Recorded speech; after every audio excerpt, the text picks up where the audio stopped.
Hi hello నమస్తే welcome to Tollywood cutouts. నేను మీ Dilip. Bigg Boss Telugu season 9 నిన్నైతే మన బిగ్ బాస్ ఫస్ట్ ఎపిసోడ్ వచ్చింది. ఫస్ట్ ఎపిసోడ్ అయితే చూస్తే మాత్రం తుస్సు అనిపించింది. అసలు ఏ మాత్రం హోప్స్ లేకుండా అసలు ఏంట్రా నాయన ఇట్లున్న కంటెస్టెంట్స్ అందరూ అన్నట్టు అనిపించారు. ఈ రోజు సెకండ్ ఎపిసోడ్ చూసినట్లయితే ఎవరు మాస్క్ మ్యాన్ హరీష్ ఒక్క మొగాడు అన్నట్టుగా ఈ ఎపిసోడ్ మొత్తం మనోన్నే చూపించారు. మనోన్నే కవర్ అయ్యాడు. మనోన్ను కూడా సూపర్ గా బాగుంది. ఎందుకంటే ఫుడ్ విషయంలో వాళ్ళు ఎవరో మన టెనెంట్స్ ఫుడ్ తినే విషయంలో ఇమ్మాన్యుయల్ అంతసేపు వర్క్ చేసి కనీసం తినే టైంలో బిగ్ బాస్ తినొద్దని చెప్పారు. దానికి నాకు నచ్చట్లేదు, నేను ఇస్తానని చెప్పి మనోడు ఫుల్ ఫైట్ అయితే చేశాడు. బిగ్ బాస్ నేను ఎక్కడికైతే వెళ్తా, ఎక్కడికైనా వెళ్ళగలుగుతానే అని చెప్పి మనోడు హరీష్ మంచి మానవతా దృక్పథంతో ఇమ్మాన్యుయల్కి అన్నం తినిపించాలనే ఉద్దేశంతో నేను కూడా తినను ఆయన తినేదాకా అని చెప్పి దృఢ సంకల్పంతో ఉన్నాడు.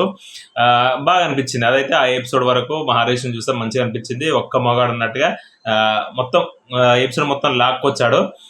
నెక్స్ట్ చూస్తే బ్రేక్ తర్వాత మళ్ళీ ఎపిసోడ్ చూసుకున్నట్లయితే ఇమ్మాన్యుయల్ వర్సెస్ హరీషే పడ్డది మళ్ళీ మాస్క్ మ్యానే. ఎందుకంటే ఫస్ట్ హాఫ్ మీన్స్ బ్రేక్ ముందేమో ఇద్దరు ఒకరికొకరు ప్రేమగా తినిపించాలి అదేదన్న ఉద్దేశంతో ఉన్నారు.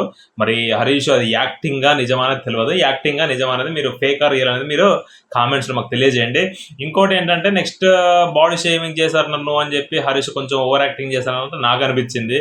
ఎందుకంటే Immanuel comedian is a comedian.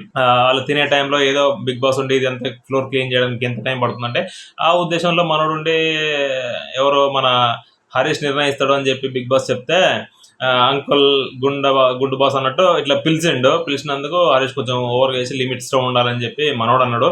ఇందులో ఇంకో విషయం చూసుకున్నట్లయితే హరీష్ ఒక మాట జరిగింది ఏంటంటే నిన్న నీకు ఫుడ్ లేదని చెప్పి నేను కూడా ఫుడ్ లేకుండా ఉన్నా అంటే నిన్న మొత్తం నువ్వు చేసిందంటే దేనికోసం అంటే ఈ మాట అననీకేనా అంటే నువ్వు చేసిన రియల్ కదా ఫేకా ఇమ్మాన్యుయల్ నువ్వు మచ్చిగా చేసుకోనిక లేకపోతే ప్రేక్షకులు మచ్చిగా చేసుకోనిక అంటే నీకు ఫుడ్ లేదని చెప్పి నేను ఉన్నా నువ్వు చెప్పడం ఎందుకు?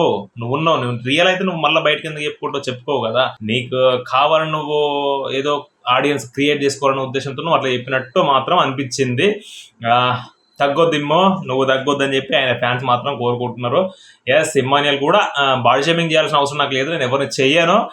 ఒకవేళ బాడీ షేమింగ్ చేయాలంటే నా బాడీ కూడా కరెక్ట్ ఉండాలి అని చెప్పి ఇమ్మాన్యుయల్ అన్నాడు. ఇదైతే కరెక్ట్ జెన్యూన్ అనిపించింది ఇమ్మాన్యుయల్ చూస్తుంటే. ఏదేమైనా ఫస్ట్ ఎపిసోడ్ మాత్రం అంత ఏం అనిపించకుండా కూడా సెకండ్ ఎపిసోడ్ నుంచి మంచిగా అనిపిస్తుంది. ఇందులో ఎవరు కరెక్ట్ ఎవరు ఫేక్ ఎవరు రియల్ అనేది మీరు కామెంట్స్లో తెలియజేయండి. వీడియో నచ్చితే లైక్ చేసి ఛానల్ని సబ్స్క్రైబ్ చేసుకోండి. Thank you.